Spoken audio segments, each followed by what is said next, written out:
வணக்கம். இந்த வீடியோவில் 16/6/2026 சற்று முன் 21 மாத நிலுவை தமிழக அரசு ஊழியர்கள் திடீர் அறிவிப்பை வெளியிட்டிருக்கிறார்கள். என்ன அறிவிப்பு வெளிவந்திருக்கிறது, அதேபோல் யாரிடம் கோரிக்கை முன்வைக்கப்பட்டுள்ளது, இதன் மூலம் கோரிக்கையை நிறைவேற்றப்பட்டால் யாரெல்லாம் பயன்பெற முடியும் என்பது குறித்து விவரங்களை பார்க்கலாம்.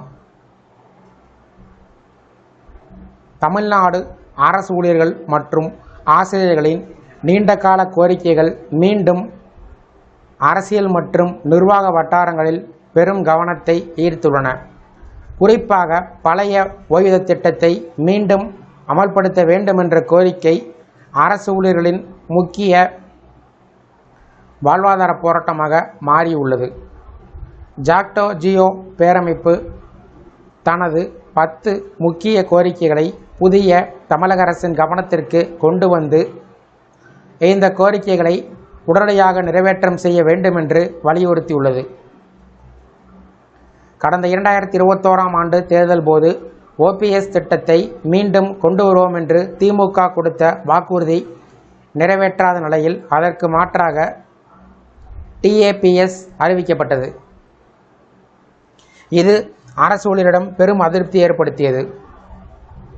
அதே நேரத்தில் 2026ஆம் ஆண்டு தேர்தல் போது தவேக தனது தேர்தல் அறிக்கையில் ஓபிஎஸ் திட்டம் குறித்து பரிசீலிப்பதாக தெரிவித்திருந்தது அரசு ஊழியரிடம் புதிய எதிர்பார்ப்பை உருவாக்கியது.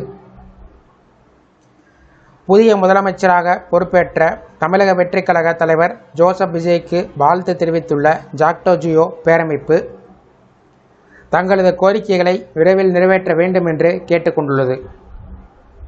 குறிப்பாக 1/4/2003க்கு பின்பு பணியில் சேர்ந்தவர்களுக்கு பழைய ஓய்வூதிய திட்டத்தை அமல்படுத்த வேண்டும். அதேபோல் டெட் தேர்வு சார்ந்து 2010க்கு முன்பு நியமிக்கப்பட்ட ஆசிரியர்களுக்கு பாதுகாப்பு வழங்க வேண்டும் என்று வலியுறுத்தியிருக்கிறார்கள்.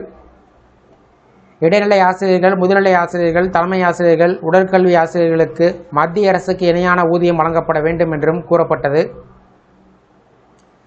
பல்வேறு துறையில் நிலவக்கூடிய ஊதிய முரண்பாடுகள் களையப்பட வேண்டும். கல்லூரி பேராசிரியர்களுக்கான CAS ஊக்க ஊதிய உயர்வு வழங்கப்பட வேண்டும். காலி பணியிடங்கள் நிரப்ப வேண்டும். தொகுப்பூதியத்தில் பணிபுரிவோருக்கு நிரந்தர பணி வழங்க வேண்டும் என்ற கோரிக்கை இடம்பெற்றுள்ளது. மிக முக்கியமாக 21 மாத ஊதிய மாற்ற நிலுவைத் தொகை உடனடியாக வழங்க வேண்டும் என்ற கோரிக்கை மிகப்பெரிய எதிர்பார்ப்பை ஏற்படுத்தியிருக்கிறது.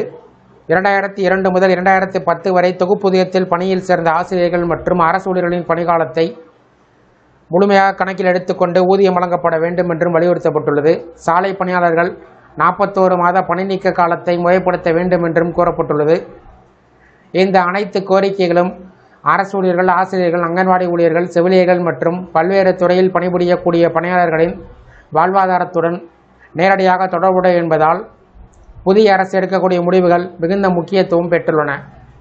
குறிப்பாக பழைய ஓய்வூதிய திட்டம் மற்றும் 21 மாத கால நிலுவைத் தொகை குறித்த முடிவுகள் லட்சக்கணக்கான அரசு ஊழியர்களின் எதிர்காலத்தையும் அரசியல் சூழ்நிலையும் தீர்மானிக்கும் முக்கிய அம்சமாக பார்க்கப்படுகிறது. இந்த வீடியோ குறித்த உங்களுடைய கருத்துக்களை கமெண்ட் செக்ஷனில் பதிவிடுங்க. இந்த வீடியோ பிடிச்சிருந்தால் வீடியோக்கு ஒரு லைக் பண்ணுங்கள். இந்த வீடியோவை அனைவருக்கும் ஷேர் பண்ணுங்கள். நன்றி.